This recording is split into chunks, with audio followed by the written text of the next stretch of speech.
A paz do Senhor, queridos amigos e amados irmãos, que alegria, que graça, que privilégio mais uma vez estar aqui diante de vocês neste lugar para nós darmos continuidade aos estudos da Escola Bíblica Dominical, as lições da CPAD do segundo trimestre de 2022. Vocês acompanharam semana passada que foi um tanto quanto turbulento, né? Tivemos a falta de energia, tivemos a chuva no final ali caindo muito forte, mas nós vencemos em nome de Jesus e estamos aqui mais uma vez para continuarmos então esses estudos maravilhosos. Diga-se de passagem, apesar dos desafios da semana passada, né, foram ensinos maravilhosos que falava sobre o crente ser sal e o crente ser luz. Hoje, né, não será diferente. Um tema muito interessante, muito glorioso e edificante para as nossas vidas. Desde já quero pedir a você, querido amigo, que ainda não é inscrito no nosso canal. Eu sei que tem muitos que estão vindo aqui, estão visualizando, mas não estão deixando o seu apoio no sentido de inscrever-se. E eu digo, meus amados, é algo tão simples para você, mas para nós é de muita importância. Então, você que chegou agora, que não é inscrito no nosso canal, nos ajude em nome de Jesus, para que assim nós possamos ambos sermos abençoados e edificados em nome de Jesus, tá bom? Então, que Deus abençoe a sua vida, prepare o seu coração para aquilo que Deus tem para a minha vida e para a tua vida. E já deixa aqui adiantado, né? Você pegue sua revista, pegue a caneta e vá anotando. Não faz sentido você estar aqui, né, diante desse celular ou desse computador e só ficar me escutando. É bom que você acompanhe até a minha leitura. E conforme eu vou explicando, o irmão, a irmã vai escrevendo. E eu tenho certeza que o Espírito Santo ele vai falar também coisas novas ao teu coração. Enquanto eu estarei falando aqui, ele vai estar bradando aí no teu coração coisas novas. E é interessante que nesse momento você comece a notar. Principalmente você que é professor da escola dominical, você que leciona, você que é um estudioso, né? Amante das Escrituras, gosta de aprender, de ver as riquezas na palavra do Senhor. Então, faça isso, anote em nome de Jesus. Amém? Vamos então para a nossa lição de hoje.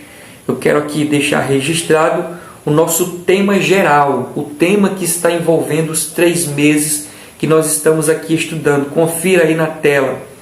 O tema geral desse trimestre é os valores do reino de Deus.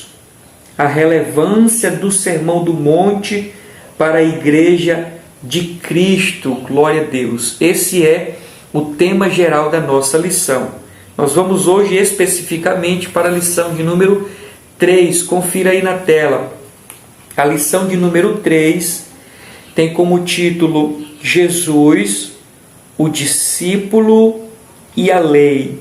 Jesus, o discípulo e a lei. Esse é o tema da nossa lição, o título da nossa lição de hoje, lição de número 3. Vamos para os objetivos. Acompanhe na tela os objetivos da nossa lição. Nós temos 3. O primeiro, mostrar que Jesus cumpriu toda a lei. Segundo, comparar a letra da lei com a verdade do Espírito. E o terceiro, conceituar a justiça do reino de Deus. Olha, meus amados, essa lição vai ser gloriosa, Vamos aqui para como está estruturada a nossa lição. Tópicos e subtópicos você acompanha também aí na tela. O primeiro tópico, meus amados, da nossa lição é Jesus cumpriu toda a lei. O primeiro subtópico é um compromisso com o passado. O segundo subponto é Jesus não veio destruir a lei. E o terceiro é Jesus cumpriu e aperfeiçoou a lei. O segundo ponto, meus amados, da nossa lição é a letra da lei, a verdade do Espírito. O primeiro subponto é o que a expressão letra da lei significa. Segundo subponto é a perspectiva teológica da lei. Terceiro subponto é a lei e a verdade do Espírito. E tem um quarto subtópico aqui. Qual é o propósito da lei para os discípulos de Cristo? O terceiro tópico, meus amados, tem como título a justiça de Deus. O primeiro subtópico é quem é grande no reino de Deus? O segundo subtópico é a justiça do reino de Deus. Bendito seja o nome do Senhor. Esses então são, meus amados, os tópicos e subtópicos da nossa lição. Acompanhe aí o nosso textuário. O textuário, meus amados, ele está escrito em Mateus, capítulo 5, versículo 20. Abre aspas, diz: porque vos digo que, se a vossa justiça não exceder a dos escribas e fariseus, de modo nenhum entrareis no reino dos céus.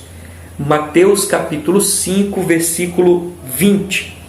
Esse então é o nosso textuário, meus amados. Vamos para a verdade prática, acompanhem na tela. A verdade prática é gloriosa e diz assim: os seguidores de Jesus são chamados a viver a justiça do reino de Deus. Essa justiça, baseada na nova aliança em Cristo, nasce no interior do crente e reflete no exterior da sua vida. Observe, meus amados, a profundeza dessa verdade prática, né? Como eu sempre gosto de dizer, se nós fôssemos nos deter somente na verdade prática, passaríamos aqui o dia inteiro só debulhando esta verdade prática, mas tem muitas outras coisas aqui e nós precisamos seguir aqui a nossa lição, amém? Então vamos lá, essa foi a estrutura, como está estruturada a nossa lição, né? Título, objetivos, pontos e subpontos, verdade prática e textual. Agora nós vamos mergulhar, pouco a pouco nós vamos mergulhar aqui na nossa lição. Quando eu olho aqui para o textual, quais são as coisas que eu identifico? O textual diz: porque vos digo que, se a vossa justiça não exceder a dos escribas e fariseus, de modo nenhum entrareis no reino de Deus. O que eu quero destacar aqui com os irmãos, olhando para o texto, em primeiro lugar, quando eu olho para essa palavra, porque vos digo, que isso significa? É a fala do próprio Deus, o verbo de Deus encarnado, o Deus homem, o Deus que deixou a sua glória e veio a esta terra.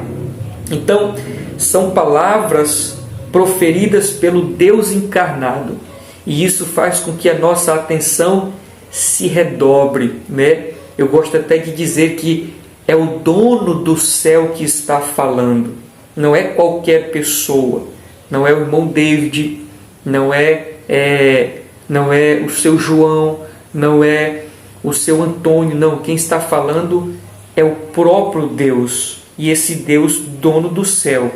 E ele diz: porque vos digo, e ele continua o texto dizendo: digo que, se a vossa justiça, esse se significa, meus amados, uma condicional. Além de nós enxergarmos no texto que é o próprio Deus falando, porque vos digo, se é Deus que está falando, nós precisamos redobrar a nossa atenção. Continuando no texto, ele traz uma condicional. Uma condicional é: algo só vai acontecer se essa outra coisa acontecer. Se essa coisa não acontecer, essa aqui também não vai acontecer. Então há uma condição. E é o que o texto está apontando quando ele diz, Jesus, né? Se uma condicional. Aí ele apresenta as condicionais. Quais são as condicionais? Se a vossa justiça. Ele já colocou então aqui a primeira condicional. Se a vossa justiça. Mas a vossa justiça o quê? Se a vossa justiça não exceder a dos escribas e fariseus. Olha só. Se a vossa justiça, a primeira condicional, não exceder, for maior, for mais qualificada, se a vossa justiça não exceder a dos escribas e fariseus, de modo nenhum, ele vai colocar outra condicional aqui, de modo nenhum, na verdade isso aqui, se a vossa justiça não exceder a dos escribas e fariseus, de modo nenhum entrareis no reino de Deus. Então observa que Jesus, o Deus encarnado, está dizendo essa condicional. Se a justiça dos seus discípulos, daqueles que seguem a Ele, não exceder, não for maior a dos escribas e fariseus, de maneira nenhuma entrareis no reino dos céus. Bendito seja o nome do Senhor. O que nós identificamos ainda mais, observe, quando eu olho para essa palavra, de modo nenhum, ele está dizendo, se a vossa justiça não exceder a dos escribas e fariseus, de modo nenhum entrareis no reino dos céus. Eu tenho uma frase que diz, meus amados, que para tudo tem uma exceção. Você observa que nesta terra, para tudo tem uma exceção. Só não tem exceção para uma coisa, a entrada no céu. Para entrar no céu, não tem, meus amados, exceção.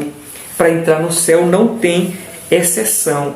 Se não tem exceção, como se faz para entrar no céu? Entrar da maneira como está estabelecido na Bíblia Sagrada. Se não for por meio da maneira como está estabelecido na Bíblia Sagrada, nós não entraremos no céu. Então, tomando como base isso, o que Jesus está dizendo, o que a Bíblia está dizendo é que nós vamos entrar no céu, uma condicional. E qual é a condicional? Que a nossa justiça exceda a dos escribas e fariseus. E eu trago aqui para os irmãos. Então, qual é a regra nesse texto aqui? Qual é a regra para nós entrarmos no céu? Já que para entrar no céu não tem exceção e tem que ser pela regra, qual é a regra olhando para esse texto? Que a nossa justiça exceda a dos escribas e fariseus. Agora nós precisamos analisar uma coisa. Quem são os escribas e fariseus? Quem são os escribas e fariseus? A gente sabe, nós que estudamos a palavra, sabe que para entender a Escritura existem alguns pontos que dificultam. Dentre esses, o contexto. O contexto que foi escrito, esse texto aqui é diferente do nosso. Por isso nós temos dificuldade em compreender certas passagens. Para isso, nós precisamos, pelo menos mentalmente, nos transportar para o tempo em que esse texto foi escrito. Aí sim nós vamos nos aproximar do entendimento da Escritura. Por que eu estou dizendo isso? Porque Jesus está dizendo que para os discípulos dele entrar no céu, a justiça desses discípulos tem que ser maior do que as dos escribas e fariseus. Mas o que isso significa? A questão é que a gente precisa entender que os escribas e os fariseus, eles eram tidos como símbolos. As pessoas olhavam para ele e viam neles o quê? Um símbolo. Símbolo de homens justos. Símbolos de homens piedosos. Símbolo de homens adoradores. Fiéis à lei. Fiéis às ordenanças. Eu sei que muitas das passagens nós vemos Jesus ali confrontando e sendo confrontado por esses escribas e fariseus, mas não eram todos os escribas e fariseus que se encaixavam nesta fala de Jesus com relação principalmente à hipocrisia. Não era todo fariseu, a gente precisa entender isso. Não é porque a gente vê Jesus, ali confrontando e sendo confrontado pelos fariseus e escribas, que todo fariseu e escriba era como está ali naquela passagem. Não, meus irmãos, não. Ali era um grupo de pessoas, que contendiam contra o Senhor. Mas a maioria dos escribas e fariseus, eles eram tidos como o quê? Por exemplo, Nicodemos era um fariseu, piedoso, diz a palavra, Então, observe, esses homens eram tidos como o símbolo de um adorador, um símbolo de alguém que é fiel. Lembra do apóstolo Paulo? Fariseu, amante da lei, fiel à lei. Então, as pessoas olhavam para Paulo como um fariseu, um homem piedoso, um homem adorador, um homem fiel à lei, um homem que amava a Deus. Então, era essa a visão que o povo tinha quando olhava para os fariseus. Agora imagine Jesus dizendo: olha, a justiça de vocês tem que ser maior a dos escribas e fariseus. Ora, se esses homens são tidos como símbolo de justiça e piedade, como nós vamos exceder? Eles são gigantes na fé, poderiam assim pensar as pessoas, Eles são o suprassumo de uma vida piedosa. Eles são o suprassumo de pessoas que se prostram, que se rendem a Deus, ao Deus Todo-Poderoso. Como nós vamos exceder a justiça desses homens? Essa era a pergunta que pairava na mente das pessoas. Mas foi exatamente isso que Jesus diz. Olha, para vocês entrarem no céu, a justiça de vocês tem que exceder a dos escribas e fariseus. Daqui mais para frente, nós vamos entender o que Jesus estava querendo dizer. Amém, meus amados? Então, vamos adiante. Eu deixo essa pergunta aqui já no início. Como exceder a justiça dos escribas e fariseus? Vamos para a verdade prática. A verdade prática diz assim: os seguidores de Jesus são chamados a viver a justiça do reino de Deus. O que a gente observa já aqui, olhando para a verdade prática? Que ao decidir ser servo do Senhor, eu não posso viver mais conforme a minha vontade, conforme eu penso, conforme eu quero, conforme eu desejo. Eu creio que é assim, eu creio que é assado, eu creio que é cozido. Não! Nós somos chamados para viver conforme a justiça, conforme está estabelecido na palavra, conforme a ordem do nosso Mestre, do nosso Senhor. Se nós dizemos que Deus é o nosso Senhor, Jesus é o nosso Senhor, como servo nós temos que obedecer às ordens desse Senhor. Então eu tenho que me submeter à ordem desse Senhor. É isso que a verdade prática na primeira parte está dizendo. E na segunda ela diz assim: essa justiça baseada na nova aliança em Cristo nasce no interior do crente e reflete na vida exterior. Essa história, irmãos, de que Jesus só quer o coração é conversa para boi dormir, meus amados. É a conversa para boi dormir. É a heresia do passado com uma nova roupagem. São os gnósticos, com uma nova roupagem. Não, a Bíblia diz que Deus nos quer irrepreensíveis, corpo, alma e espírito. Corpo, alma e espírito irrepreensíveis. E a nossa verdade prática está dizendo que o novo nascimento começa no interior e não fica só no interior, ela reflete do exterior. E eu digo, fazendo o contrário não dá certo. Tem pessoas que querem ser nova criatura começando de fora para dentro. Isso não existe. É de dentro para fora. É mudança de vontade, é mudança de desejos, é mudança de pensamento, é mudança de hábitos, é mudança de anseios, é mudança de coração. E isso refletirá do lado de fora, do lado exterior. Mas a verdade prática continua dizendo que essa vida ela é baseada no pós-Cristo. Essa nova vida ela só vai acontecer depois de Cristo, ou a partir de Cristo é que essa nova vida, esse novo estilo de vida vai acontecer. Então observe, essa justiça, ou seja, a justiça do reino de Deus, essa justiça baseada na nova aliança em Cristo, nasce no interior e reflete no exterior. Então esse novo estilo de vida, essa nova prática, esse novo conceito de vida é a partir de Cristo, ou seja, conforme a vontade de Cristo é que eu vou agora viver. Amém, meus amados? Vamos adiante. Vamos para a introdução da nossa lição. A introdução da lição, meus amados, diz da seguinte maneira. Eu ainda deixei uma pergunta ainda, né?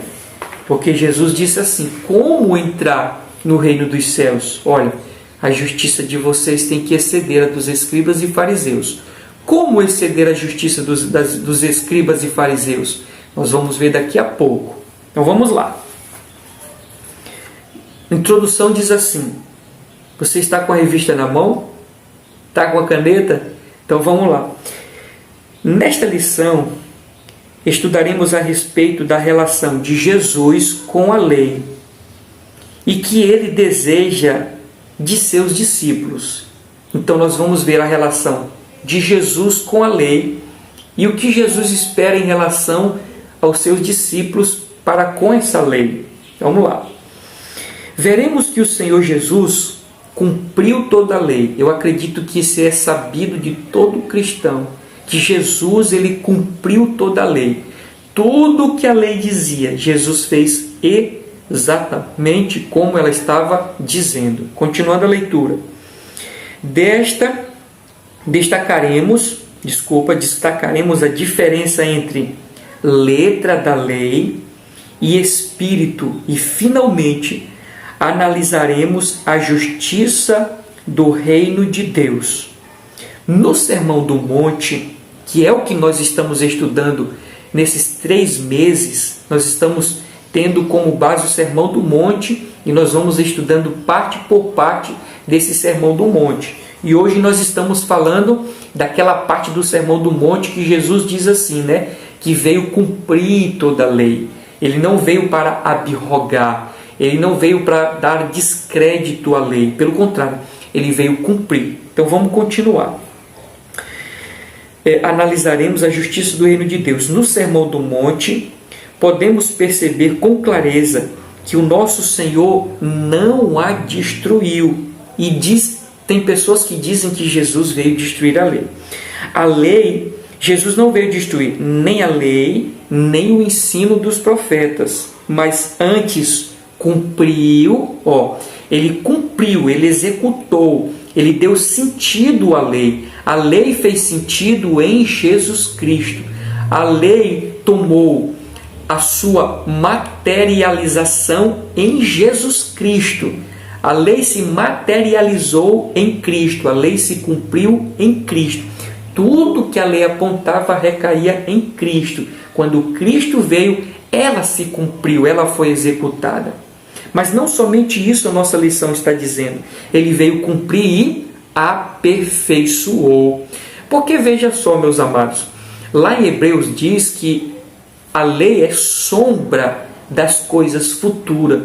Toda sombra não tem uma definição clara.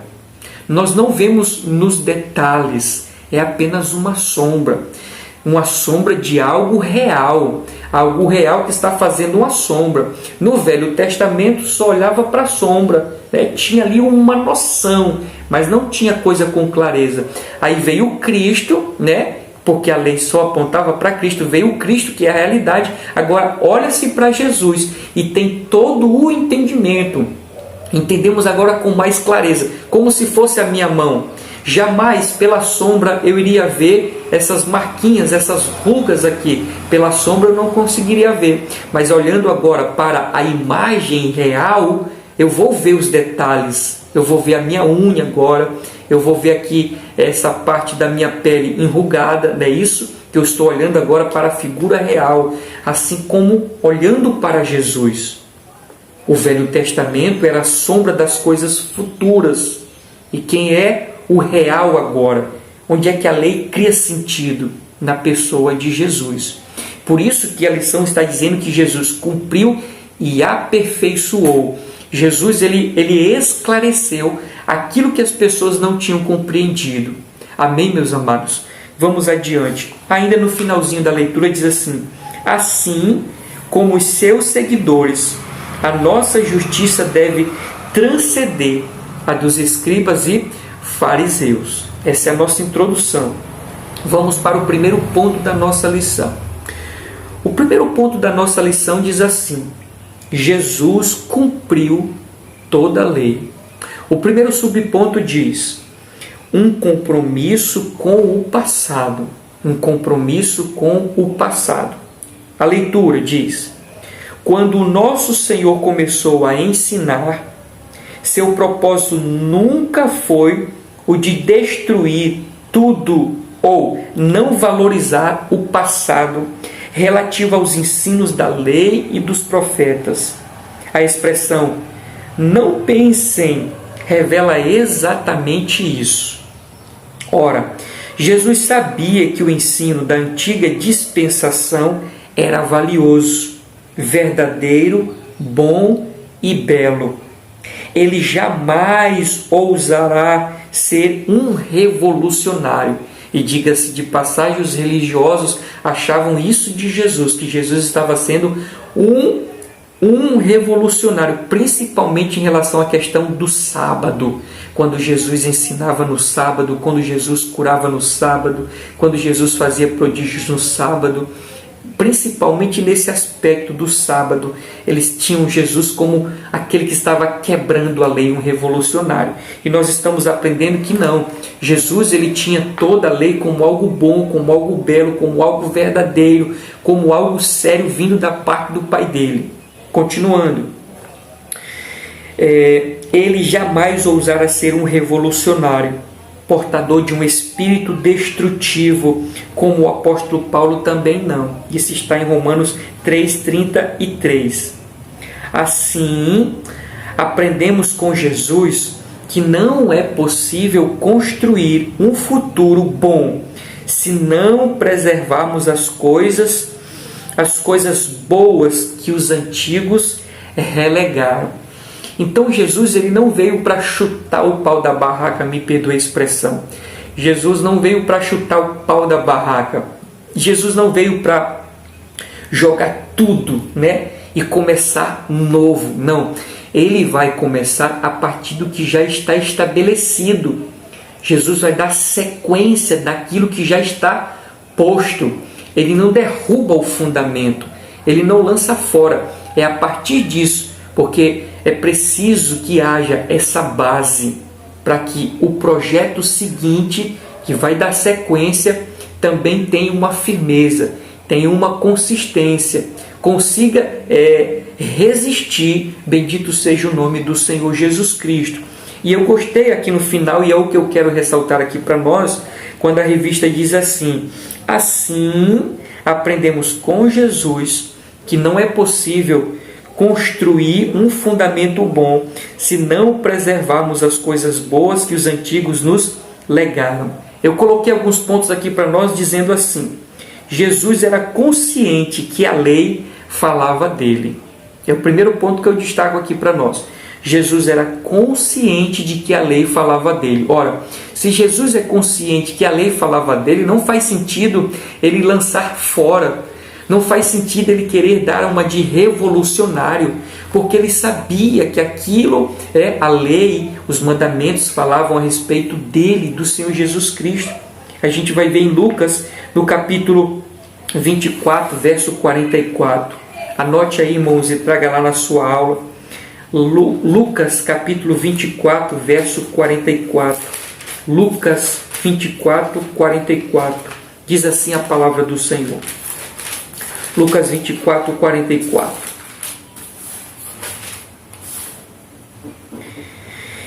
Lucas 24, 44 diz assim: E disse-lhes Jesus dizendo: São estas as palavras que vos tenho dito ainda convosco, que convinha que se cumprisse tudo que estava escrito a respeito de mim na lei, nos profetas e nos salmos. Quando Jesus está dizendo na lei, nos profetas e nos salmos, ele está se referindo a todo o Velho Testamento. Então veja que Jesus era consciente de que o que no Velho Testamento estava escrito estava falando dele. Então por que ele vai desprezar? Ele não veio desprezar, ele veio cumprir, ele veio dar sentido à lei, ele veio dar forma original à lei. Ainda no ponto que eu coloquei, meus amados, o outro ponto é: Jesus ele veio para ampliar. Ele não somente veio cumprir, mas ele veio, como disse aqui, aperfeiçoar. Ele veio ampliar. Veja comigo Mateus 5,17. Além de Jesus ter essa consciência de que toda a lei, todo o Velho Testamento falava a respeito dele, e aquilo que estava descrito a respeito dele se cumpriu nele mesmo, além disso, ele veio ampliar. Mateus capítulo 5, verso 17. Mateus capítulo 5, verso 17, diz assim: Não cuideis que vim destruir a lei ou os profetas. Não vim abolir, mas vim cumprir. Louvado seja o nome do Senhor. Ele veio cumprir a lei. Além de ter a noção de que o Velho Testamento falava a respeito dele, e ele tinha essa consciência e também amava o que estava escrito, ele veio cumpri-la. Segundo ponto. Terceiro, a base não pode ser desprezada. A base não pode ser desprezada. Ora, o Velho Testamento é a base daquilo que seria construído. É a base. E a partir disso, Cristo traria toda a sua doutrina, com base naquilo que já estava estabelecido. Por isso que eu coloquei que a base não pode ser destruída.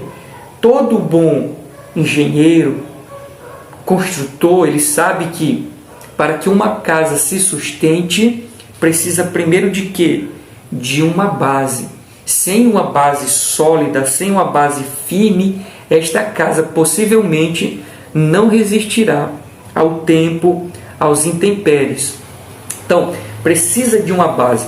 E por que eu estou dizendo isso? Pegando a vida de Jesus e tentando agora aplicar para nós. Eu coloquei assim: uma geração que todo limite é legalista. Nós estamos vivendo, meus amados, nós estamos vivendo uma geração que não suporta limites. Nós estamos vivendo uma geração que não suporta regras.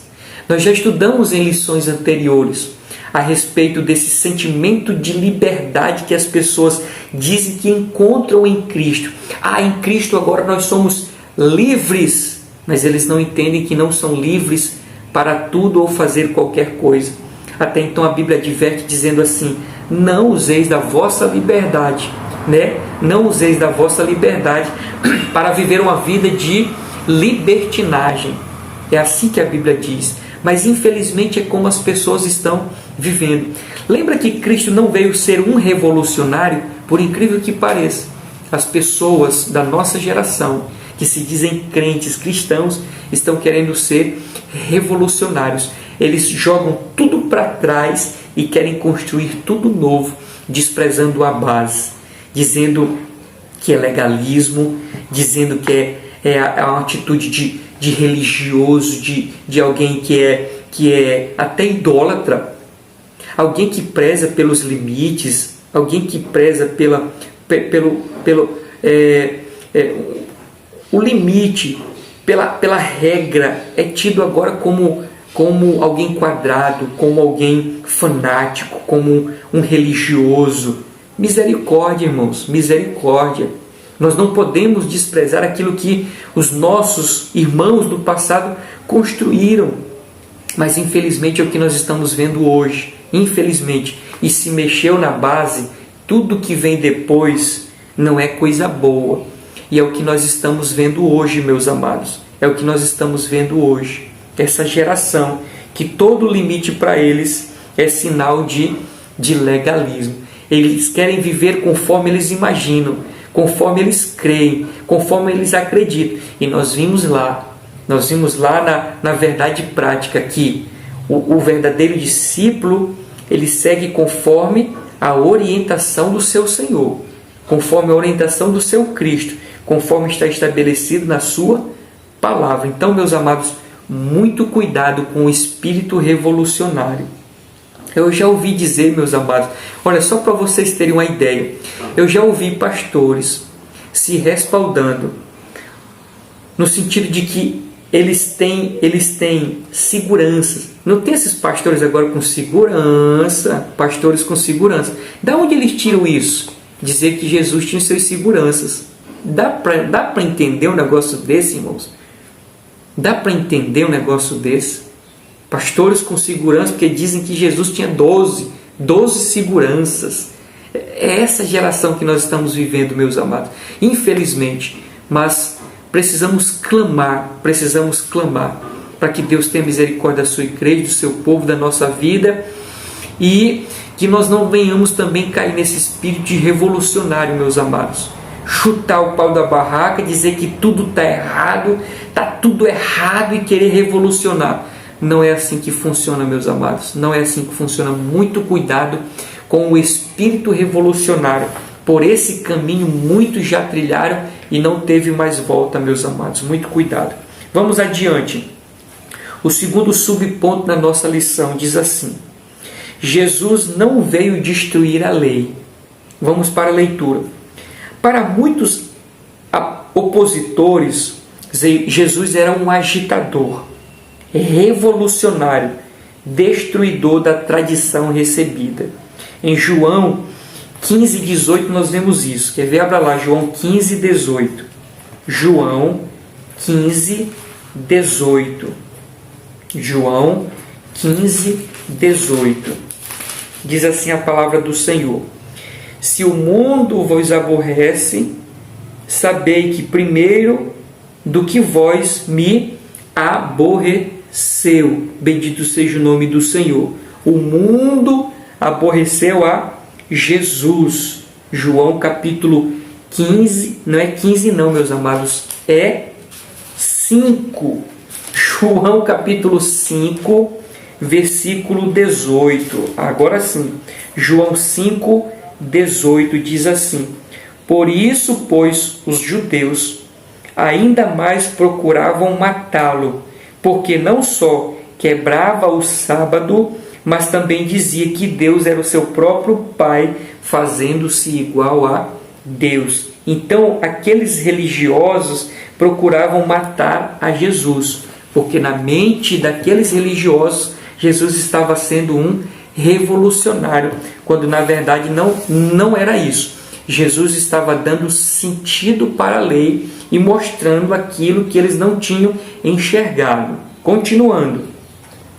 Por isso, nosso Senhor foi alvo de falsas acusações pelos seus críticos. Entretanto, os evangelhos deixam claro que Jesus ensinou sobre a justiça conforme o que Moisés, a lei e os profetas ensinaram.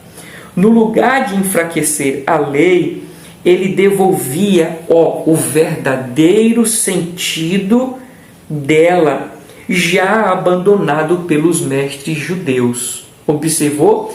Jesus ele veio dar o verdadeiro sentido para a lei, coisa que os religiosos já tinham abandonado. Continuando a leitura, eu vou voltar nesse ponto. A leitura continua dizendo: Jesus enfatizou o sentido perfeito da lei. Ele mesmo ele mesmo, a continuação da revelação divina, mostrava que essa revelação é progressiva para a perfeição, não retrógrada nem estática. Nesse sentido, a fé e o ensino da palavra de Deus devem nos levar ao verdadeiro crescimento espiritual, bem como ensinou o salmista no Salmo 1, verso 2 e 3, bendito seja o nome do Senhor. Então, contrário ao que os religiosos enxergavam em Jesus, um revolucionário, aquele que estava quebrando a lei, aquele que estava desfazendo o que Moisés, os profetas, a lei estava dizendo, contrário a isso, na verdade, Jesus estava dando um sentido a esta lei, trazendo o seu sentido real, o seu sentido verdadeiro, coisa, segundo a nossa lição, os religiosos já tinham abandonado, ou seja, eles não estavam mais vivendo o espírito daquela lei, mas vivendo apenas uma formalidade, vivendo apenas um algo exterior, apenas o algo exterior. Lembra que no início eu disse que o novo nascimento começa dentro e vem para o lado de fora. E o contrário não pode acontecer. Começar de fora para dentro. E era isso que já estava acontecendo aqui com esses religiosos. Até que começou do lado de dentro. Só que ficou restrito apenas aonde? No lado de fora. Já não teve mais mudança no interior. É tanto que Jesus disse assim: vocês são sepulcros caiados. Por fora, bonito, ó, o exterior. E por dentro, é podre. Tem coisa podre dentro. Então, eles estavam vivendo essa religiosidade, esse exterior somente. E Jesus disse, olha, o caminho não é esse, o caminho é esse daqui. Essa é a verdade, esse é o sentido. E eu fiz um apontamento com relação a isso, meus amados. Quero deixar aqui para nós. Eles viviam do mero formalismo ritualístico. Os religiosos viviam do mero formalismo ritualístico. Era apenas um ritual. Era apenas ali um método que eles estavam praticando. Continuando aqui. Nosso cristianismo, eu coloquei, nosso cristianismo como algo automático de vida. De igual modo, esses religiosos que estavam vivendo na superficialidade, que estavam vivendo o exterior, que estavam vivendo um formalismo ritualístico, de igual modo, nós que dizemos ser cristãos também podemos cair nesse ritualismo, meus amados, nesse formalismo, né? Ter apenas a aparência de crente, se vestir como crente, carregar a Bíblia como crente, ir até a igreja, mas ter uma vida estagnada. Eu gostei quando esse tópico diz assim, que deixa eu ver aqui, bem aqui embaixo, quando diz assim, nesse sentido, a fé e o ensino da palavra de Deus devem nos levar ao verdadeiro crescimento. Mas em cima ele diz assim, ele mesmo, Jesus, a continuação da revelação divina, mostra que a revelação é progressiva. A revelação de Deus é progressiva para a perfeição, não retrógrada nem estática. A revelação não é estática, ou seja, o nosso cristianismo também não é estático. Nós não devemos estar estagnado, parado, acomodado. O nosso cristianismo é progressivo. Ele tem que crescer, ele tem que evoluir, ele tem que desenvolver. Mas por não nos atentarmos a isso, que o nosso cristianismo precisa ser crescente, a gente fica estagnado. E para onde? Na religiosidade, no formalismo. Ficamos crentes formalistas, religiosos. Aí sim vamos cair no legalismo, como esses judeus ou esses religiosos no tempo de Jesus caíram. Então, meus amados, muito cuidado em relação ao nosso estilo de vida, o nosso cristianismo, se está parado, se está estagnado, porque pelo que nós estamos vendo, tomando como base Jesus, a lei, Jesus, e isso está evoluindo, Jesus está aperfeiçoando o seu ensino, isso também deve refletir na nossa vida, na vida de todo cristão, essa evolução, esse crescimento, esse progresso, esse avanço. Estagnou, meu amado, com certeza vai viver na ritualidade, no ritualismo, na formalidade, no farisaísmo, se não evoluir, se não crescer. E quando eu digo evoluir, quando eu digo crescer, não é como aquele pastor diz, que nós devemos atualizar a Bíblia para que a Bíblia se encaixe no contexto. Não é isso. É crescer em intimidade com o Senhor, em comunhão com o Senhor, saber cada vez mais qual é a vontade do Senhor para a sua vida, qual é o melhor plano de Deus para a sua vida. É isso. Nós precisamos crescer, senão nós vamos cair exatamente como esses religiosos. Aqui no final diz assim, meus amados, nesse sentido, a fé e o ensino da palavra de Deus devem nos levar a algo constante, nos levar ao crescimento espiritual, como bem ensinou o salmista. O nosso cristianismo não pode ser estático, meus amados. O nosso cristianismo tem que ser crescente, constante, algo que avance, algo que progrida, senão nós vamos cair na religiosidade, no farisaísmo, na superficialidade. Amém? Vamos para o terceiro subponto da nossa lição. Jesus cumpriu e aperfeiçoou a lei. Jesus cumpriu e aperfeiçoou a lei. Continuando. O verbo cumprir, do grego plerô, traz a ideia de tornar cheio. Então, cumprir, do verbo grego plerô, significa cheio, completar, encher até o máximo, fazer abundar, fornecer ou suprir liberalmente. Assim, a perspectiva pela qual Jesus cumpriu a lei é que ele lhe deu perfeição, conforme nos revela a expressão. Qual expressão? Foi dito aos antigos, eu, porém, vos digo. É lindo isso, né, meus amados? É lindo, a nossa mente ela vai abrindo, a gente vai compreendendo de fato e de verdade. Ora, Jesus veio dar, além de sentido à lei, ele veio esclarecer essa lei, fazer com que as pessoas, aquilo que as pessoas não entendiam, passassem agora a entender. E essa frase revela isso. Visto, vocês sabem que foi dito aos antigos, eu, porém, vos digo, assim, assim e assim. Olha Cristo aperfeiçoando a lei. Olha Cristo fazendo com que a lei ela seja expandida. Bendito seja o nome do Senhor. Continuando, meus amados, continuando. Por isso, diferentemente dos escribas e fariseus que usavam da lei para abusar do povo, o Senhor Jesus a aperfeiçoou.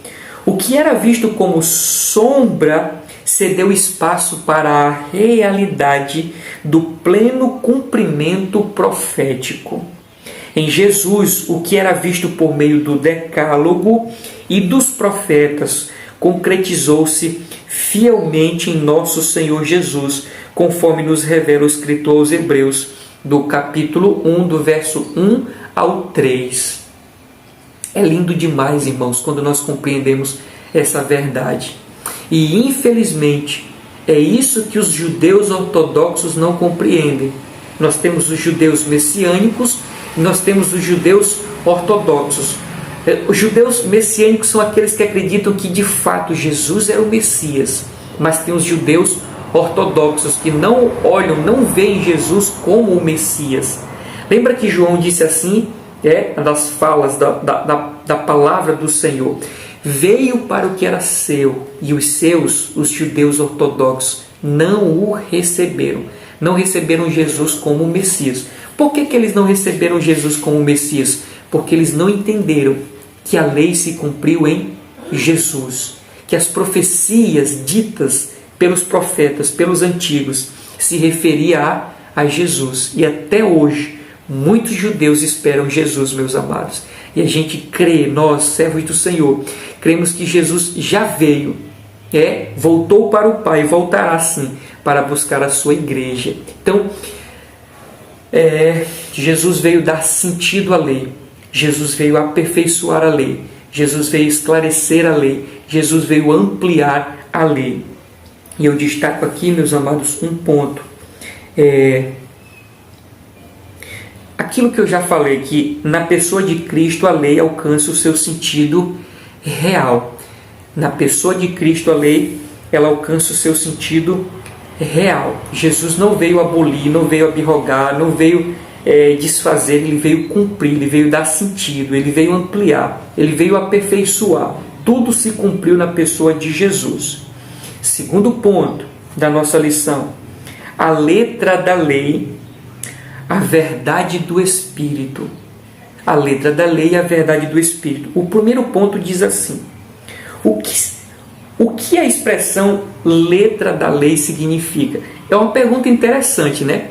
É uma pergunta interessante, mas vamos lá. O que a expressão letra da lei significa?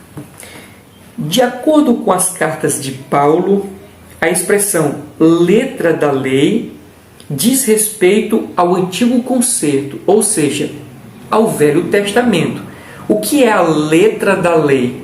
O Velho Testamento. Porque até então, nesse momento, meus amados, o Novo Testamento não existia.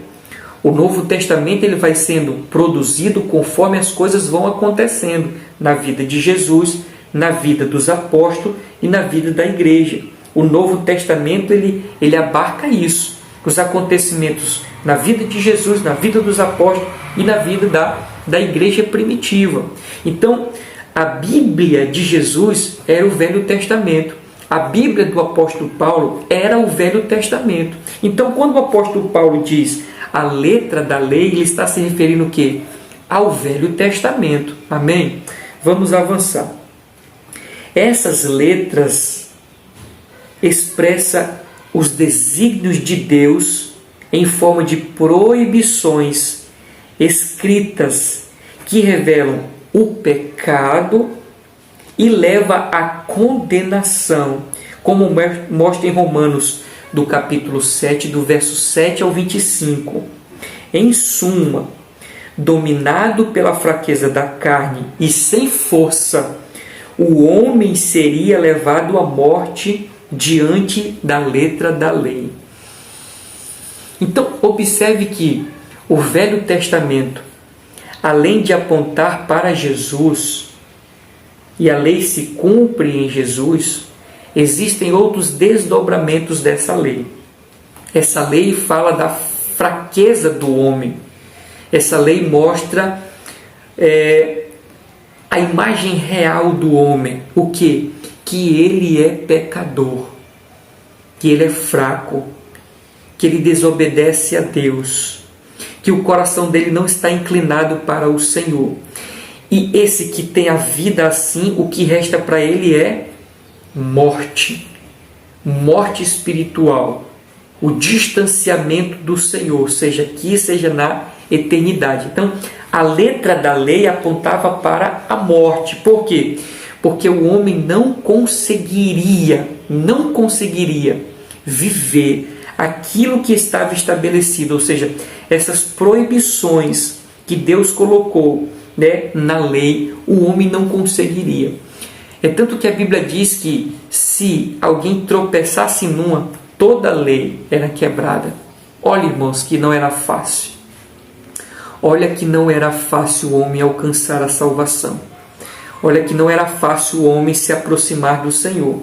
Porque tantas proibições contidas na Bíblia, e o homem errasse numa, por mais que ele vivesse certinho nas demais, mas errou numa, todas as demais eram quebradas.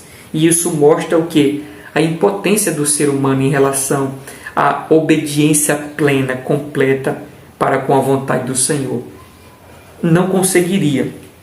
Aí, continuando aqui, a função da lei é mostrar a malignidade do pecado, ou seja, o poder destrutivo do pecado.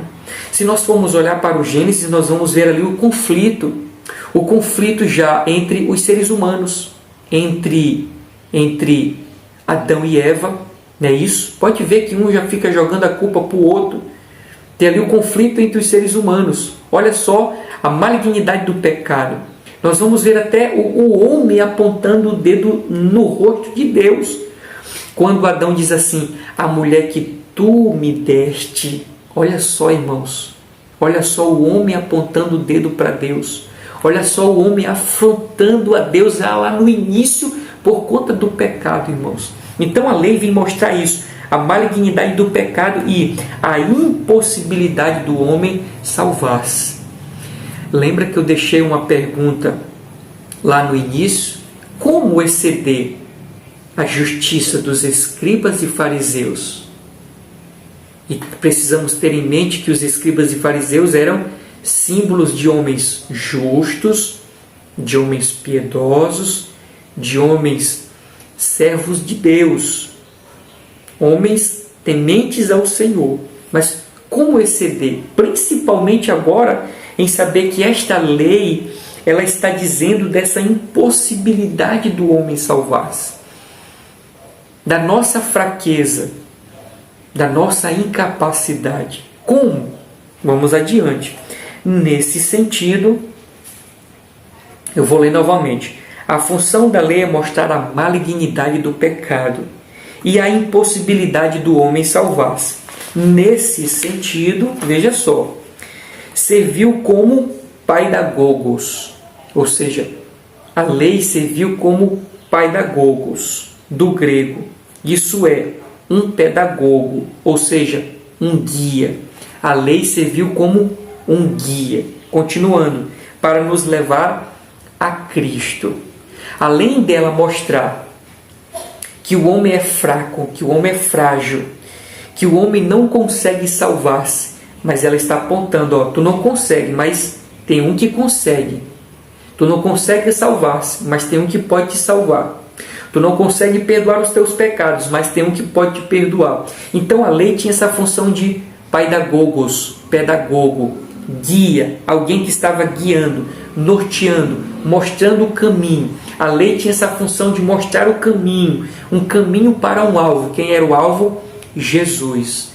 Jesus pode salvar, Jesus pode libertar, Jesus pode fazer aquilo que o ser humano não poderia, salvar a sua alma. Salvar a sua alma. Bendito seja o nome do Senhor. Por quê? Por isso que Jesus veio e cumpriu toda a lei. Aquilo que para o homem era impossível, Jesus cumpriu.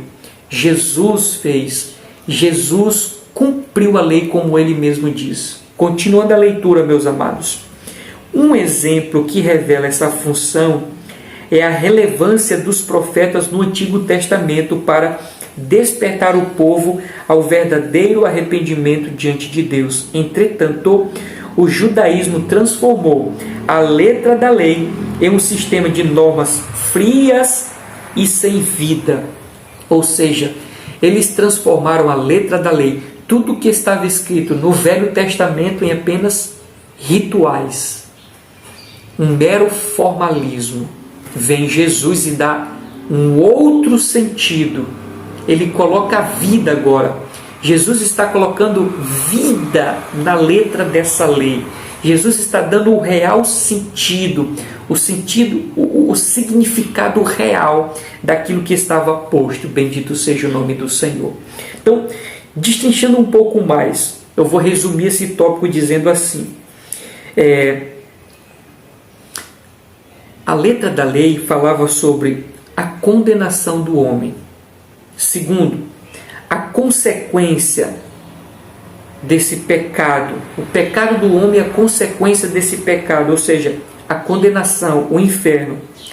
Mas também uma saída. A lei aponta para o estado do homem pecador, aponta para o resultado final desse estilo de vida do pecador, que é o inferno, a condenação, mas mostra a possibilidade, a saída, que é Cristo.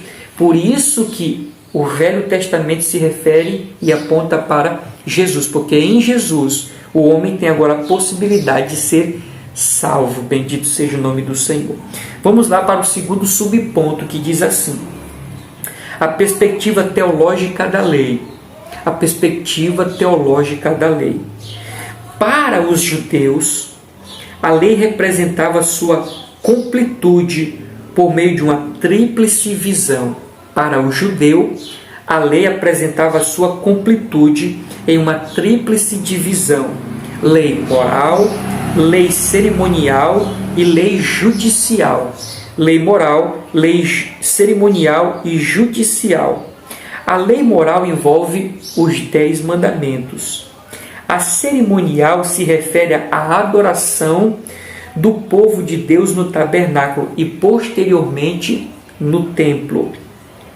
A judicial tem a ver com diversas responsabilidades civis, individuais e sociais.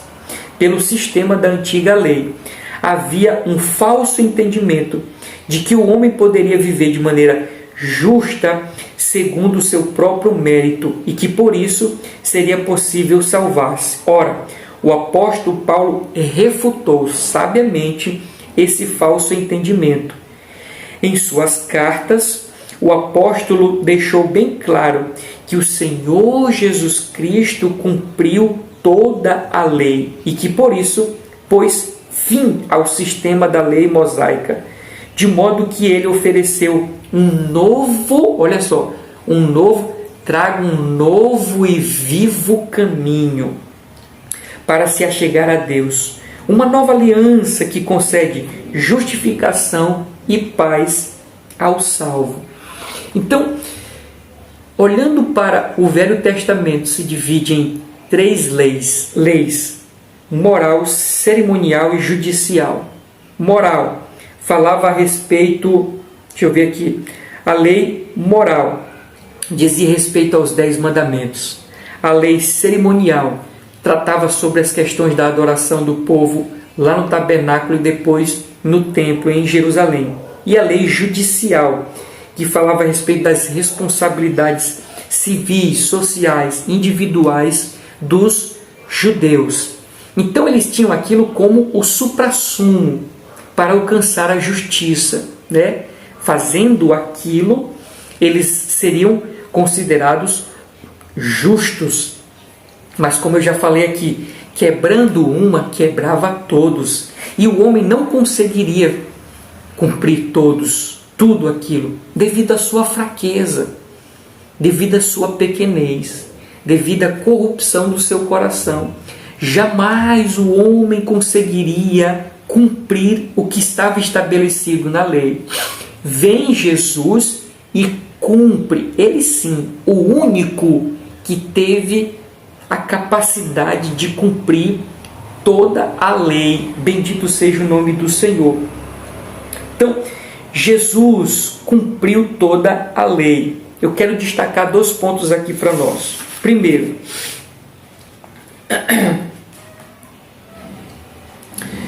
que para os judeus, eles entendiam apenas a letra da lei. Eles entendiam apenas a letra da lei e não o espírito dela, o principal contido nela. Eles não entendiam que todo aquele formalismo, todo aquele rito apontava para uma verdade, para algo muito mais sublime. Eles não entenderam. E essa verdade ou sublimidade recai sobre a pessoa de Jesus. Então eles ficaram o quê? Na letra da lei, somente na letra, sem entender o que estava por trás dela, que dá o sentido real dessa lei. O segundo ponto que eu destaco aqui para nós, meus amados, é assim: aqui a maneira da nossa justiça exceder a dos escribas e fariseus. Note que a lição está dizendo assim: em suas cartas, o apóstolo Paulo deixou claro que o Senhor Jesus cumpriu toda a lei. Quando nós temos esse entendimento de que Jesus foi o único que cumpriu toda a lei e que em Jesus nós alcançamos a nossa justificação, aqui nós vamos entender a maneira pela qual aquilo que se exige para chegarmos no céu, que é a nossa justiça exceder a dos escribas e fariseus, aqui nós vamos entender a maneira pela qual a nossa justiça vai exceder a dos escribas e fariseus. Quando eu creio em Jesus Cristo como meu Salvador. Porque dentro do estudo, meus amados, nós vamos ver a imputação e dupla imputação. A Bíblia diz que os nossos pecados foram imputados em Jesus, não é isso? É a doutrina da imputação. Mas a glória, o resultado, as benesses do sacrifício de Jesus não recai sobre ele, recai sobre nós. Por isso nós chamamos de dupla imputação. Primeira imputação, nossos pecados em Jesus. A segunda imputação, a justiça de Jesus recaindo sobre nós. O sangue de Jesus nos lavando, nos purificando de todo o mal. A partir disso é que a nossa justiça vai exceder a dos escribas e fariseus. Porque por mais piedosos que fossem os judeus, por mais tementes que fossem os judeus, nós estávamos falando de homens falhos. Mas agora, na pessoa de Jesus, nós estamos falando do próprio Deus. Então, quando a justiça desse próprio Deus recai sobre nós, nós excedemos a justiça dos escribas e dos fariseus. Entenderam, irmãos? Então, como é que se alcança essa exigência? Como é que se alcança essa condicional? A vossa justiça tem que exceder a dos escribas e fariseus, porque se assim não for, vocês não entrarão no céu. Como isso vai acontecer? Quando eu aceito a Cristo como meu Salvador. Quando a justiça de Cristo recai sobre mim. Aí nós excedemos a justiça dos escribas e fariseus. A imputação e dupla imputação. Imputação, nossos pecados sendo imputados em Jesus. Dupla imputação, a justiça de Jesus recaindo sobre nós. Meus amados, quando Deus olha para nós, Ele vê a justiça do seu Filho em nós. É só por isso que nós somos salvos, irmãos. Não há mérito nenhum em nós, mérito nenhum. Quando Deus olha para nós, Ele nem nos enxerga. Ele enxerga a justiça do Filho dele. Por isso é que nós seremos salvos, meus amados. Amém? Vamos adiante para o terceiro subponto da nossa lição, que diz assim: a lei e a verdade do Espírito. A lei e a verdade do Espírito. A leitura diz assim: nosso Senhor cumpriu todo o Antigo Testamento, obedecendo perfeitamente a lei, cumprindo os tipos, sombras, símbolos e profecias. A causa desta realidade perfeita é a morte substitutiva de Jesus. E por isso, hoje, os cristãos são declarados justos pelo mérito da obra de Cristo. Romanos 3, 21, 26, 10, verso 4. Em conformidade com esse evento salvífico, o apóstolo Paulo diz que a letra da lei mata. Quando ele diz que a letra da lei mata, irmãos, significa dizer o quê? Que a lei estava mostrando quem é o ser humano incapaz de salvar-se. Primeiro ela diz, olha, a tua natureza é pecaminosa, o pecador vai morrer, e tu ainda nem tem força de conseguir salvar-se. Era isso que a letra da lei estava dizendo. Era isso que a lei dizia. É impossível o homem salvar-se. Só que continua, mas o Espírito vivifica. Isso está em Coríntios capítulo 3, verso 6. A letra da lei mata. Não é que ela mata o ser humano, ela está mostrando, revelando quem de fato o homem é, um pecador digno do inferno. Mas o Espírito, ou seja, o símbolo, o real sentido da lei vivifica. E quem é o real sentido da lei? Jesus Cristo é o real sentido da lei. Por isso que diz, Eu sou o caminho, eu sou a verdade e eu sou a vida. Lembra que ele mesmo vai dizer em João no capítulo 10, o ladrão veio matar, roubar e destruir. Eu vim para que tenham vida e vida em abundância. Bendito seja o nome do Senhor. A lei matava, condenava, mas o espírito da lei, o significado da lei, o cumprimento dessa lei, que é Cristo, ele gera em nós vida.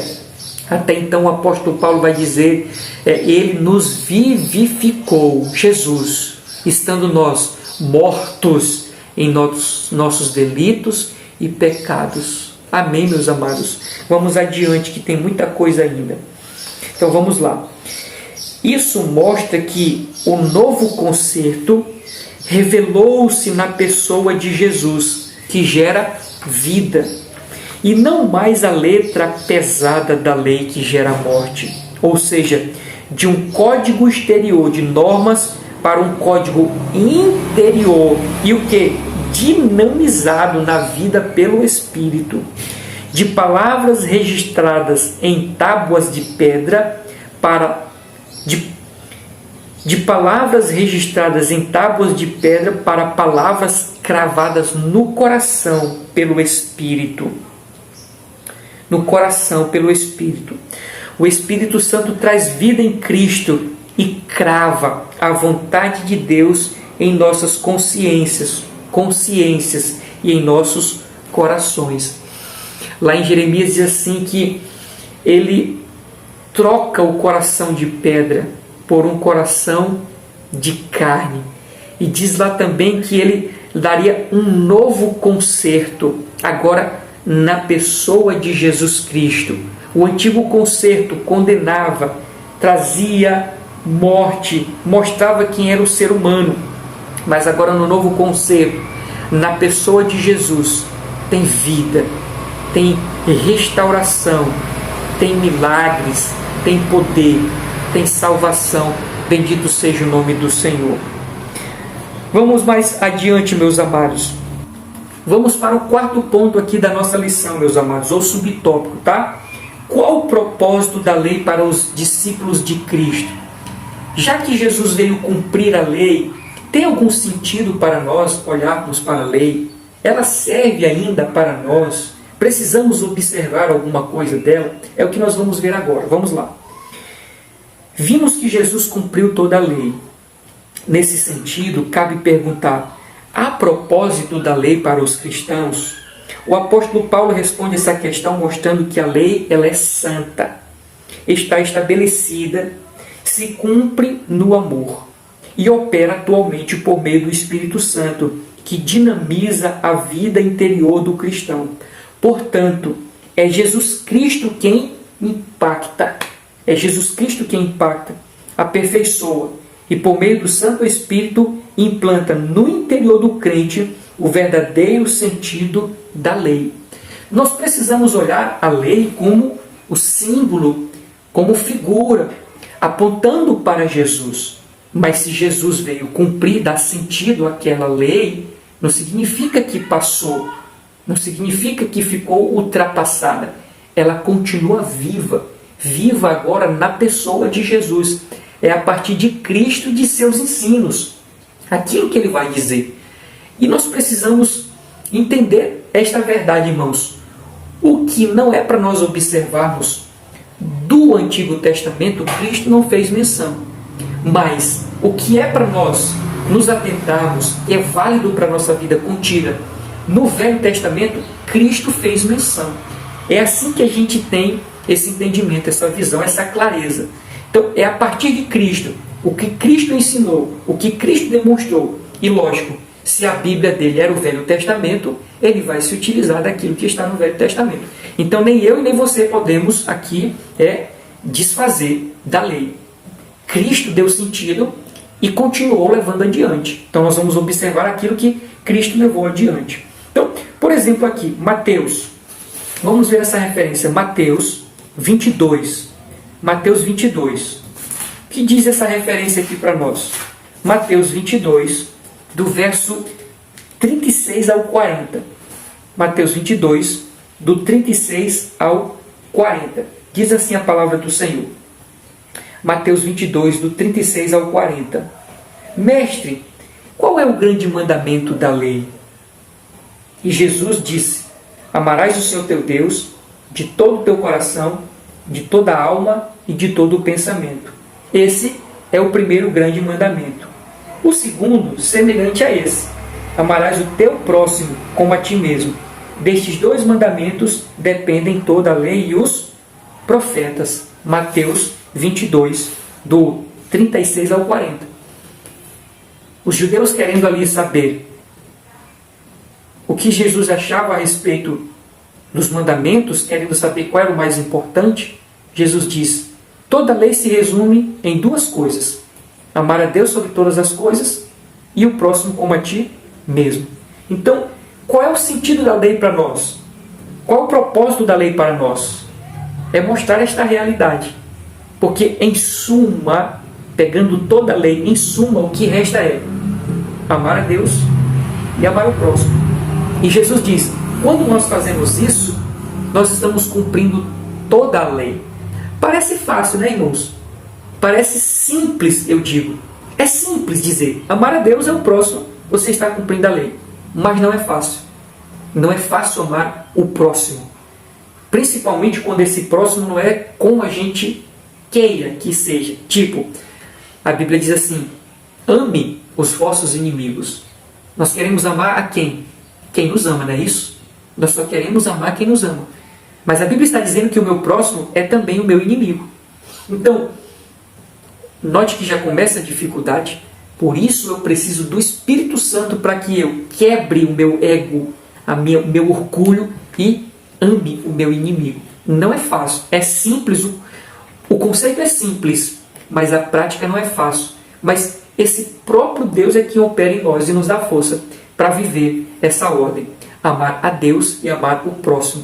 E amar a Deus, eu gosto de fazer assim, meus amados. Está aqui Deus, está aqui os seres humanos e está aqui nós. Para nós amarmos a Deus, tem que passar pelo ser humano. Se eu não tenho paz com todos, eu não tenho paz com Deus. Se eu não consigo amar o meu irmão, o meu próximo, esse meu irmão, o meu próximo, é também os meus inimigos, é aquele que me persegue, é aquele que me caluniia, é aquele que inventa coisa. Se eu não consigo amar essas pessoas, eu não consigo amar a Deus. O meu amor não consegue atravessar e chegar até Deus. O conceito é simples, mas a prática não é tão simples. Mas é isso que nos levará ao céu. Por isso, nós precisamos nos esforçar para viver o que a Bíblia diz. Qual o propósito, então, da lei? O resumo: amar a Deus e ao próximo. Bendito seja o nome do Senhor.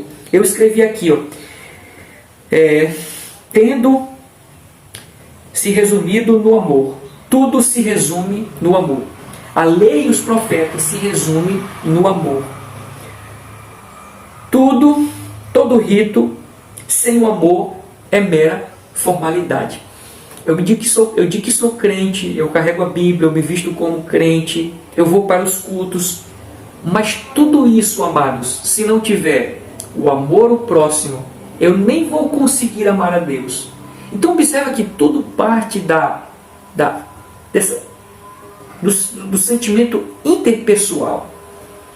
Tudo parte do amar de fato o próximo, para que esse nosso amor chegue até Deus. Então tudo se resume no amor. Toda a lei se resume no amor. Amar a Deus sobre todas as coisas e amar o próximo como a si mesmo. E se eu não tiver amor, eu caio aonde? Na religiosidade, no formalismo. Eu estou exatamente como os religiosos do tempo de Jesus, apenas nas formalidades. Então, é o amor. O centro, o cerne é o amor, meus amados. Amém? Vamos adiante para o nosso terceiro ponto da lição. O terceiro ponto da nossa lição. Diz assim a nossa lição: a justiça do reino de Deus. Eu disse aos irmãos que Jesus colocou uma condicional para nós entrarmos no céu. Qual? Que a nossa justiça tem que exceder a dos escribas e fariseus. Ou seja, quando nós aceitamos a Cristo, a justiça de Cristo recai sobre nós. Essa é a possibilidade da nossa justiça exceder a dos escribas e fariseus. Então existe a justiça de Cristo. o modus operandi de Cristo. Existe o caminho, o conceito de justiça para Deus, que é diferente do conceito de justiça para o mundo. Por isso que nós vamos estudar esse entendimento aqui, a justiça do reino de Deus, que é diferente da justiça do mundo. Por isso, meus amados, que lá no início, eu vou dizer novamente, lá no início eu disse que quem é servo do Senhor já não vive mais como imagina. Não é mais como eu penso, como eu acho, como eu imagino, como eu acredito. É como está estabelecido na palavra. É como Cristo deixou estabelecido. Então nós vamos aprender a respeito da justiça do reino de Deus e não da justiça dos homens. Por exemplo, só um exemplo aqui claro para nós. A justiça do homem diz o quê? Se alguém te bater de um lado, vai lá e bate também. Não é assim que diz a justiça deste mundo. Mas a justiça do reino é o quê? Se alguém te bater numa face, não revide, vai embora. Em lições anteriores, eu disse para os irmãos que tem uma frase no mundo que diz assim: eu não levo desaforo para casa. Não é assim que o mundo diz? Isso é justiça do mundo. A justiça do reino de Deus é assim: o crente leva sim desaforo para casa. Porque quando Jesus diz, se alguém bater numa face, dá a outra, ele está dizendo assim, ó, vai-te embora para a tua casa. Vai com o teu desaforo para casa. Isso é justiça de Deus, irmãos. Isso é a justiça do reino de Deus. E nós precisamos compreender isso.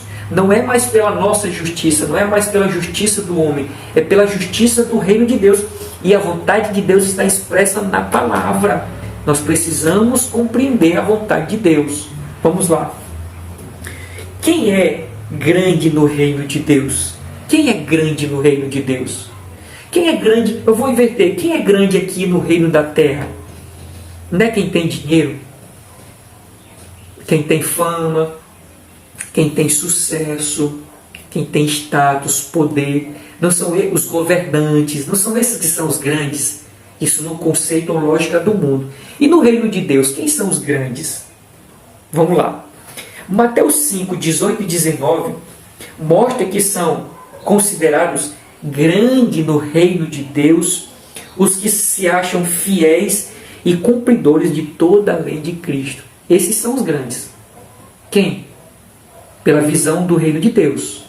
Os que são fiéis e os que são cumpridores da lei do Senhor.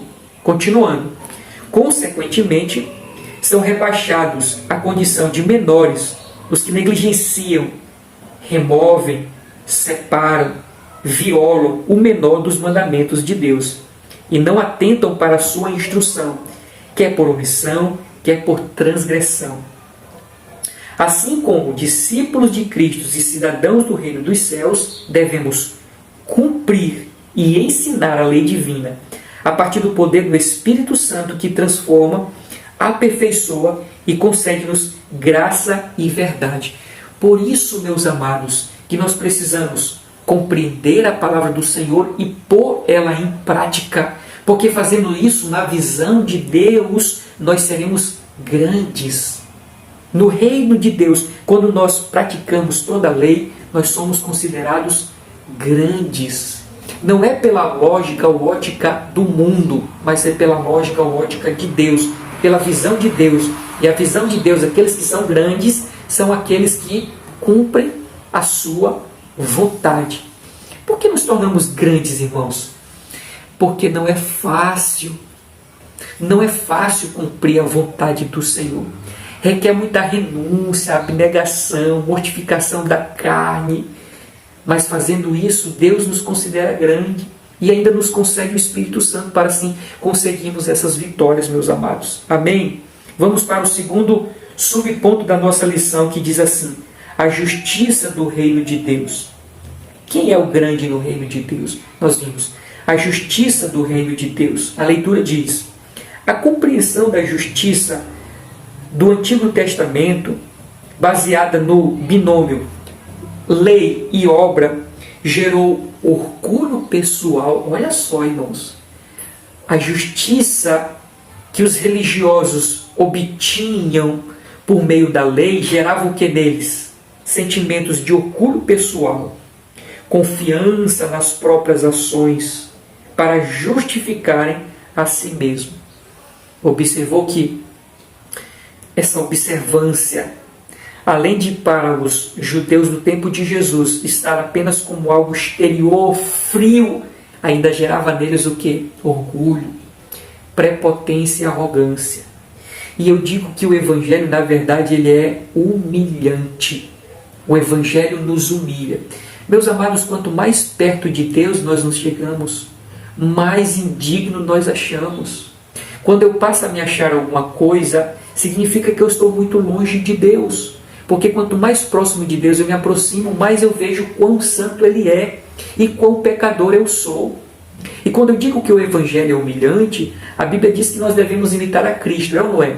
E a Bíblia diz lá em Filipenses que Deus ou Jesus sendo Deus, se fez em forma de homem e humilhou-se e foi obediente até a morte e morte de cruz. Ora, se o nosso Cristo, nosso Mestre, nosso exemplo humilhou-se, quem somos nós para não nos humilharmos? E naturalmente, meus amados, o Evangelho nos leva a isso. Se verdadeiramente vivemos o Evangelho, esse Evangelho naturalmente nos levará a uma vida de humilhação.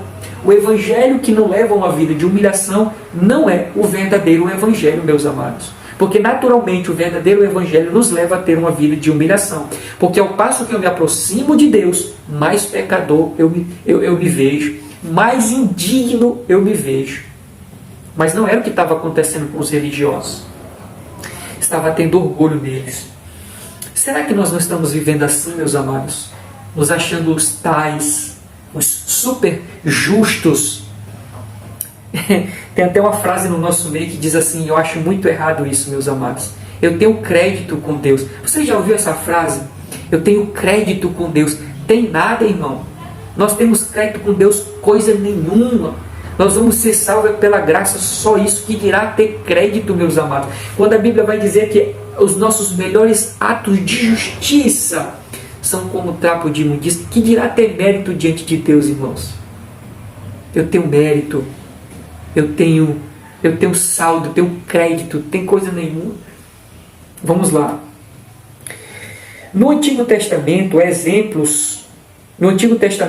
exemplos a esse respeito. Ou seja, de que praticar a obra da lei naquele tempo gerava orgulho para as pessoas. E o exemplo que ele nos traz aqui é o jovem rico, que agiu assim para atingir o supremo bem. Lembra que Jesus disse assim, tu conhece a lei? Ele diz, eu conheço e pratico desde a minha juventude. Mas mesmo assim, naquilo que envolve o reino, isso não era suficiente. Porque na verdade ele estava fazendo apenas como um ritual. Apenas algo exterior. É tanto que Jesus, quando diz assim, vai e vende tudo que tem e dá aos pobres, Jesus está rasgando o coração daquele homem e mostrando o que tem por dentro. Ou seja, alguém que ama a riqueza e não tem a Deus como a sua prioridade. Mas vamos lá, esse jovem é um típico exemplo de que a mera observância da lei no antigo, no passado, gerava no coração das pessoas esse orgulho. Continuando, o fariseu que por meio da sua justiça própria, achava-se melhor do que o publicano. Você lembra daquela palavra que Jesus está trazendo? Né? Estão ali no templo, o fariseu e o publicano. O fariseu, se eu estou aqui diante de ti, eu que oferto, eu que dizimo, eu que isso, eu que aquilo outro. O fariseu.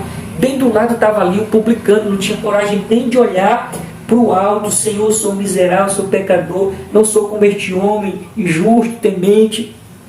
Mas vê aqui a arrogância, né? Até o próprio publicano, até o próprio fariseu dizendo, eu não sou como esse miserável aqui. É isso que gerava a observância da lei no passado, o orgulho. Continuando. Então ele traz 3 exemplos aqui. O jovem rico, o fariseu e o publicano e o levita, né? O levita, o sacerdote levita que, firmado numa justiça própria, não atentaram para a aflição do próximo. Daquela parábola do bom samaritano que Jesus está contando, né? Tem um samaritano caído, ferido, foi assaltado, passa o levita, passa o sacerdote e eles nem aí. E estavam descendo do templo. Eles tinham acabado de sacrificar, tinham acabado de fazer os seus ritos, né? Mas passam por alguém que precisa e não fizeram nada. Vamos adiante. Jesus ensina aos seus discípulos que a nova justiça do reino é interior. Já começa a dar as características da justiça do Senhor. É interior, moral e espiritual. Diferentemente da justiça dos religiosos do tempo de Jesus, que era exterior, o formalismo, a frieza. Jesus está dizendo: ei, a minha justiça é no interior. Ela é moral, ela é espiritual. O que isso significa dizer que a justiça do reino do Senhor é interior? É o confronto conosco mesmo, para não mais fazer o que antes fazíamos, aquilo que desagradava ao Senhor. Então, quando eu me encontro com Cristo, o caráter de Cristo vai sendo moldado em mim, vai sendo trabalhado em mim. Então o meu interior vai passando a ser transformado. O pecado que tanto antes eu amava, agora eu já não amo mais. Eu posso até pecar, posso, numa eventualidade, num deslize, num momento, posso até errar, mas eu já não me agrado mais com aquele pecado. Eu já não me alegro mais por aquele pecado. Daí vem a justiça interior. O que antes eu achava bom, hoje já não é. Aquilo é errado. Olha a justiça se revelando no interior do homem, meus amados. Lembra quando a Bíblia diz que não é mais na pedra, as letras na pedra, mas no coração? Onde você estiver, essa lei está cravada no seu coração. Você pode até fazer, mas sabe que está fazendo errado. É a justiça do reino implantada em nós, cravada no nosso coração. Esse conflito agora que a pessoa passa a viver. Por exemplo, em Romanos 7,24. Romanos 7,24 nós vimos esta realidade na vida do apóstolo Paulo. Ele diz assim: miserável, ele está conversando com ele mesmo, com o interior dele. Ele diz: miserável é o homem que sou. Quem me livrará do corpo dessa morte? Olha essa justiça, irmão. Ele se enxergando agora como miserável, como de fato nós somos. Antes, sem Jesus, nós éramos o quê? Os bons, nós éramos justos, nós éramos o suprassumo de uma vida boa. Era assim que nós nos achávamos. Conhecemos a Cristo, miserável o homem que sou. Nós passamos a ter esse senso real da justiça, meus amados. Esse confronto, esse conflito conosco mesmo. Continuando, quando a lição diz sobre a respeito da moral, da moralidade do reino. O que significa? Prática de acordo com a vontade de Deus e que glorifiquem o nome dele. Quando nós aceitamos a Cristo, essa justiça do reino não afeta somente o meu interior, mas afeta também o meu exterior. As práticas, a minha prática, eu serei moral diante da sociedade. Por exemplo, Lucas, no capítulo 18, no capítulo 19, verso 8, tem a história lá de Zaqueu. Zaqueu teve um encontro com o Senhor e ele disse: Senhor, a partir de hoje eu restituo 4 vezes mais daquele a quem eu defraudei. Olha só essa mudança, irmãos. Ora, se ele está dizendo que vai restituir, a gente tira, observa que ele vai ter uma mudança de vida. Ele não vai mais roubar como roubava. Moral. Houve uma mudança na moral, uma transformação. Hoje em dia nós vemos o quê? As pessoas, amados, se dizendo cristãs, mas tem as mesmas práticas do mundo. Mente, engana as pessoas, cumpre no pai, bate na esposa, bate no esposo, xinga todo mundo, a vizinhança não gosta dele, a família não gosta dele. É crente? Que crente é esse, meus amados? Que crente é esse? Que não mudou nem o interior, nem o exterior, a moral. Mas ela fala a respeito do espiritual, que é a fé, A fé. Jesus ensina aos seus discípulos que a nova justiça do reino de Deus é no interior, na moral e na espiritual, ou seja, na fé. Enquanto que pela lei, pela obra, pelo templo dos religiosos, eles queriam alcançar a justiça pelo esforço próprio. Mas agora em Cristo a gente descobre que é impossível. Então a minha fé começa a mudar. Sai de mim e vai para uma outra pessoa, que no caso agora é Jesus Cristo. Continuando, meus amados, a leitura diz assim. Vou ler novamente aqui. Jesus ensina os seus discípulos que a nova justiça do reino de Deus é interior, moral e espiritual. E não se trata mais daquela velha justiça exterior, cerimonial e legalista. Por isso, a justiça exigida pelo Senhor Jesus aos seus discípulos é o quê? É superior à dos escribas e fariseus. Enquanto os escribas, uma lei fria, como diz aqui na nossa lição, né? Cadê, meu Deus do céu? Como diz aqui, cerimonial, legalista, exterior. Jesus disse, olha, tem que exceder a isso.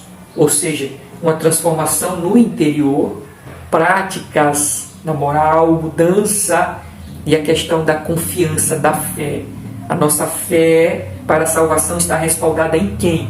Os religiosos no tempo de Jesus eram eles mesmos. E nós, para exceder a dos escribas e fariseus, em Cristo Jesus, bendito seja o nome do Senhor. Continuando aqui a leitura no tópico. É uma justiça mais sublime. A justiça que decorre de Jesus é uma justiça mais sublime, elevada e interior. Essa justiça só pode ser obtida mediante a fé e nos permitindo viver de maneira justa e piedosa e assim entrar no reino de Deus. Resumindo, irmãos, é se agarrar em Jesus e não soltar mais. E tudo o que Ele disser, nós vivemos. Amém, meus amados? Fazer aqui a leitura da conclusão. A leitura da conclusão diz assim, meus amados. Jesus não veio para desfazer a lei, nem viveu como um legalista, porém soube conservar o que havia de bom na antiga lei, dando-lhe uma nova dinâmica de vida. Nesse sentido, nosso Senhor deseja que as nossas vidas sejam elevadas espiritualmente, semelhante ao caráter e à conduta dele, deixando de lado toda a frieza espiritual e aquecidos pelo Espírito Santo, abraçando o verdadeiro Evangelho do Senhor Jesus Cristo. Que lição maravilhosa, né, meus amados? Que nós não possamos apenas ficar na mera retenção do conhecimento, mas que nós possamos de fato e de verdade pôr em prática. Que Deus abençoe sua vida, sua casa, que as bênçãos do Senhor sejam ricas sobre você e, permitindo o Senhor, estaremos de volta na próxima semana com mais uma lição para louvor e glória do Senhor Jesus Cristo. Fique na paz do Senhor. Amém e amém.